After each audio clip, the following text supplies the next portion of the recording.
이거는 생선 싫어하시는 분들도 무조건 좋아합니다. 진짜 맛있어요.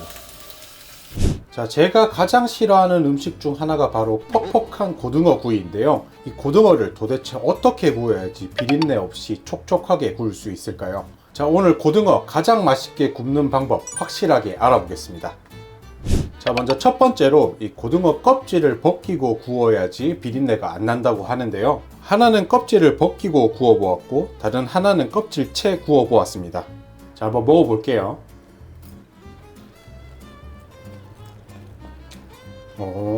자, 이 두 가지 방법 확실히 차이가 많이 납니다.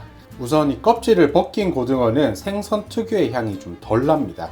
아마 이것 때문에 비린내가 안 난다고도 할 수 있겠는데요. 그런데 이 맛이 너무 밋밋합니다. 그리고 식감도 비교적 좀 퍽퍽한 느낌이고요. 자, 반면에 이 껍질채 구운 고등어는 고소하고 바삭한 껍질의 맛이 추가가 돼서 맛이 훨씬 더 다채롭습니다. 그리고 살도 비교적 더 부드럽게 익었고요. 자, 이 걱정이었던 비린내도 전혀 나지 않습니다. 자, 결론은 껍질을 벗기지 않은 고등어가 맛이 훨씬 다채롭고 식감이 더 부드러웠습니다. 자, 두 번째로 이 고등어는 살부터 구워야지 뒤틀리지 않고 맛있게 구워진다고 하는데요. 하나는 살부터 굽고 다른 하나는 껍질부터 구워 보았습니다. 정말 별로입니다. 앞에서 말씀드렸다시피 제가 정말 싫어하는 게 이 퍽퍽한 생선구이인데요. 이 살부터 구운 고등어가 딱 그렇습니다. 자, 입에 놓고 씹을 때부터 휴지 씹는 것처럼 퍽퍽하고 질겅질겅한 게 식감이 정말 별로입니다. 그리고 이 살 쪽도 문제지만 껍질을 골고루 익히기 어려워서 껍질이 좀 물컹물컹거려요. 자, 그런데 이 껍질부터 구운 고등어는 우선 살이 촉촉하게 부드럽고 이 껍질이 골고루 바삭바삭해서 거짓말 조금 보태서 10배는 더 맛있습니다. 자, 결론은 고등어는 반드시 껍질부터 구워주세요. 자, 마지막 세 번째로 생선은 약한 불에서 익혀야지 훨씬 더 맛있다고 하는데요. 하나는 중강불에서 다른 하나는 중약불에서 구워봤습니다. 먹어볼게요. 자, 우선 고등어를 중강불에서 구우니까 두 가지 문제점이 있습니다. 자, 첫 번째로 연기가 너무 많이 납니다. 보통 집에서 생선 굽기 싫은 이유가 바로 이 냄새 때문인데요. 이 센 불에서 구우니까 기름이 사방으로 튀고 연기 때문에 온 집안에 고등어 냄새가 납니다. 그리고 두 번째 문제는 살이 너무 퍽퍽해집니다. 이 생선이 너무 뜨거우니까 고등어가 확 오그라들어서 육즙이 다 빠져버립니다. 그래서 식감이 좀 퍽퍽하고요. 그런데 고등어를 중약불에서 좀 뭉근히 익히니까 연기가 거의 나지 않습니다. 그리고 고등어가 확 오그라들지 않고 은근히 익어서 육즙이 비교적 많이 빠지지가 않습니다. 그래서 식감이 훨씬 더 촉촉하고요. 자, 결론은 생선을 구우실 때는 중약불로 뭉근히 굽는 게 훨씬 더 맛있습니다. 자, 오늘 실험을 간단하게 정리하면 첫 번째, 고등어 껍질은 벗기지 말고 사용해 주세요. 두 번째, 고등어 살 쪽 말고 껍질 쪽을 먼저 구워주세요. 세 번째, 고등어를 중약불로 뭉근히 익혀주세요. 자, 이제 껍질은 바삭하고 속은 촉촉한 고등어 굽는 법 자세하게 알려드릴게요.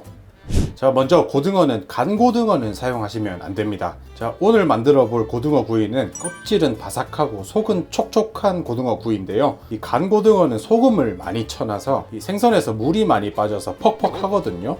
그래서 간이 되지 않은 신선한 고등어를 준비해 주세요. 자, 다음으로 이 차가운 물에 고등어 겉면을 빠르게 씻어 주세요.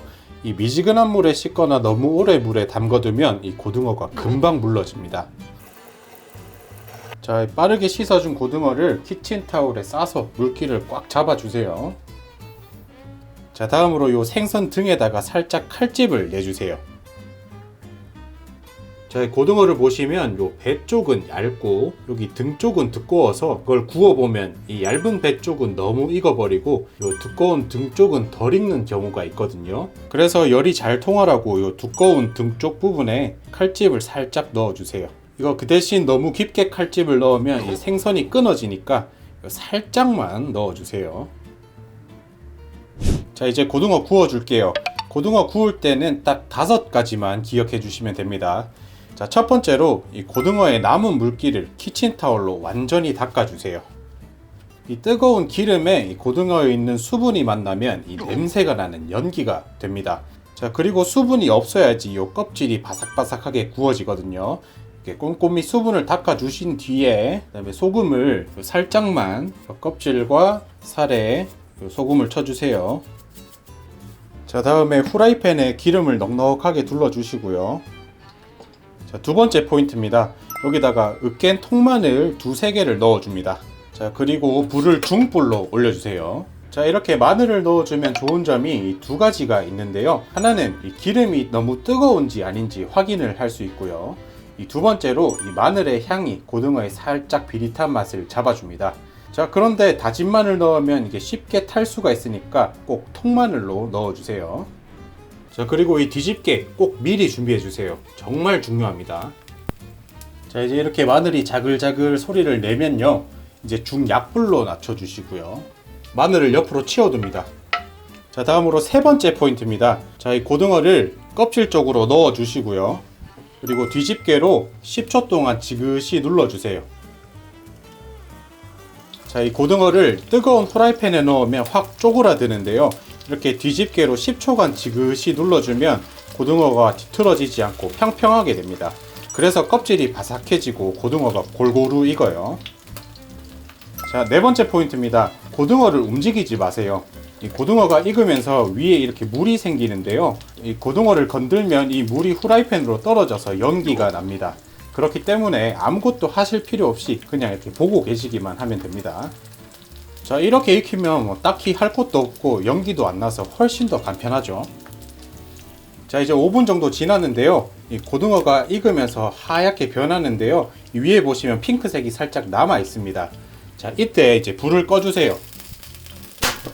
자, 마지막 다섯 번째 포인트입니다. 이제 고등어를 뒤집어 줄게요.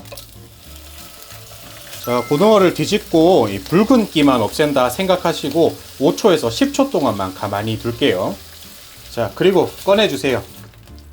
자, 그리고 접시에 올리실 때는 이 껍질이 위로 가게 올려주세요. 시간이 지나면 고등어에서 물이 조금씩 생기는데요. 이 껍질을 밑으로 접시에 올리면 이 물 때문에 껍질이 눅눅해집니다. 와, 바삭한 껍질이랑 촉촉한 살이랑 구운 마늘이랑 같이 이렇게 먹으면 이거는 생선 싫어하시는 분들도 무조건 좋아합니다. 아, 진짜 맛있어요. 자, 바삭하고 촉촉한 고등어구이 총정리할게요. 첫 번째, 이 껍질이 있는 신선한 고등어를 키친타올로 물기를 완전히 제거해 주세요. 두 번째, 후라이팬에 기름을 충분히 두르고 통마늘을 넣어서 중약불로 올려주세요. 세 번째, 고등어를 껍질면으로 넣고 뒤집개로 10초간 꾹 눌러주세요. 네 번째, 익힐 때 고등어를 움직이지 마세요. 다섯 번째, 살이 80% 정도 익었을 때 뒤집어서 살짝만 익혀주세요. 자, 오늘도 시청해주셔서 감사합니다. 다음에 또 유익한 레시피로 찾아뵙도록 하겠습니다.